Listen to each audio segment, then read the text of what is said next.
ছোট বাচ্চারা তো মাছ খেতে পছন্দ করে না, তাই আপনারা এইভাবে বাচ্চাদেরকে অথবা যারা মাছ খেতে পছন্দ করেন না তারা এইভাবে মাছের কাবাব তৈরি করে খেতে পারেন। আসসালামু আলাইকুম সুপ্রিয় দর্শক, আশা করি সবাই খুব ভালো আছেন। তাহলে চলুন আমরা মাছের কাবাব তৈরির মূল রেসিপিতে চলে যাই। কাবাব তৈরি করার জন্য আমি এখানে কিছু মাছ নিয়েছি, কোরাল মাছ নিয়েছি। আপনারা যে কোনো মাছটা এখানে নিতে পারবেন। মাছগুলো প্রথমে একটা ডেকচিতে দিয়ে অল্প একটু পানি দিয়ে সামান্য হলুদ আর লবণ দিয়ে মাছটা সিদ্ধ করে নিচ্ছি।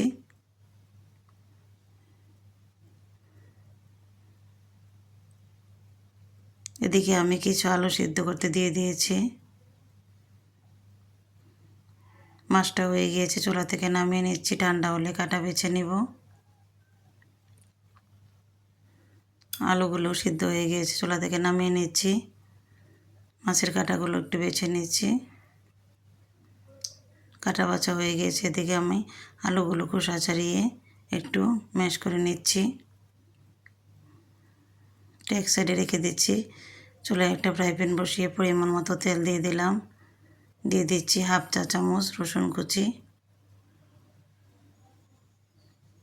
দিয়ে দিচ্ছি 4টা পেঁয়াজ কুচি করে কেটে।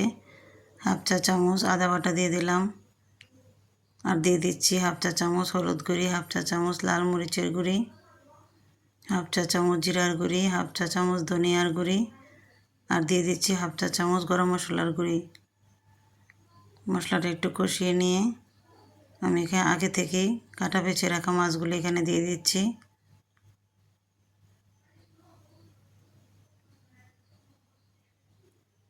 কাঁচামরিচ কুচি দিয়ে দিচ্ছি পরিমাণ মতো। আপনারা আপনাদের টেস্ট অনুযায়ী কাঁচামরিচটা অ্যাড করবেন। যখন লাল লাল হয়ে যাবে মাছগুলি, তখনই আমি আলু ম্যাশ করা আলুগুলো এখানে অ্যাড করে দিচ্ছি। স্বাদ মতো লবণ দিয়ে দিলাম। এখন চুলা থেকে নামিয়ে নেব।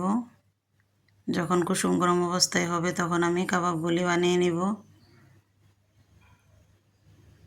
কাবাবগুলি বানিয়ে নিচ্ছি। আমি কিভাবে কাবাবের শেপ দিয়ে নিচ্ছি আপনারা দেখলেই বুঝতে পারবেন। হাতের মধ্যে নিয়ে এভাবে গোল গোল করে কাবাবের শেপ দিয়ে কাবাবগুলি আমি সবগুলি এভাবে বানিয়ে নেব।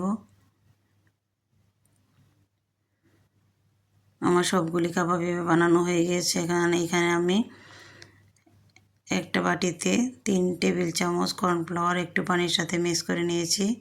কাবাবগুলি কুট করব আমি, তাই প্রথমে একটা কাবাব কর্নফ্লাওয়ারের মিশ্রণে কুট করে ব্রেড ক্রাম্বসে কুট করে নিচ্ছি। আমি আবারও কর্নফ্লাওয়ারের মিশ্রণে দিয়ে দিচ্ছি, আবারও কুট করে নিচ্ছি। এভাবে আমি ডবল কুট করে নিচ্ছি। আপনারা চাইলে একবার কুট করতে পারবেন। সবগুলো কাবাব কুট করা হয়ে গিয়েছে। এখন আমি একটা বক্সে কিছু কাবাব সংরক্ষণ করে রাখছি। আপনারা চাইলে এভাবে 1 থেকে 1.5 মাস কাবাবগুলি সংরক্ষণ করে রাখতে পারবেন। কিছু কাবাব ভেজে শেয়ার করছি। চুলায় একটা ফ্রাই প্যান বসিয়ে পরিমাণ মতো তেল দিয়ে কাবাবগুলি দিয়ে দিচ্ছি। গোল্ডেন ব্রাউন করে ভেজে নিব।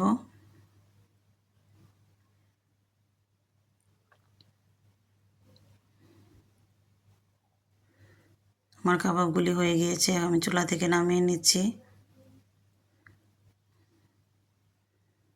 আপনারা এইভাবেই বাসায় মাছের কাবাব বানিয়ে ছোটো বাচ্চাদেরকে খুশি করতে পারেন, অথবা বড়রাও খুব খুশি হবে এইভাবে কাবাব বানিয়ে দিলে।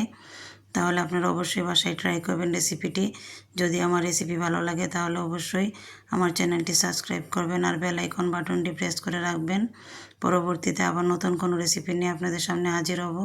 সেই পর্যন্ত সবাই ভালো থাকবেন, সুস্থ থাকবেন। আল্লাহ হাফেজ।